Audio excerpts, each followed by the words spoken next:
ওই কবরে কোনো বন্ধু নাই, ওই কবরে কোনো সাথী নাই,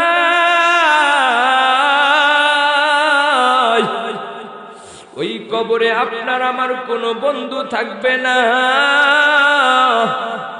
আল্লাহ রাসূল সাল্লাল্লাহু আলাইহি ওয়াসাল্লাম হাদিসের ভিতরে বলেন, যখন মানুষ মৃত্যুবরণ করে কবর পর্যন্ত তার সাথে তিনটা জিনিস যায়। এক নম্বরে আহলুহু ওয়া মালুহু ওয়া আমালুহু। আল্লাহ রাসূল বলেন, কবরের কাছ থেকে আবার দুইটা জিনিস ফিরে আসে, আহলুহু ওয়া মালুহু। আহাল পরিবার পরিজন তার কবরের কাছ থেকে মাটি দিয়ে আবার ফিরে আসে, ঠিক না বেঠে?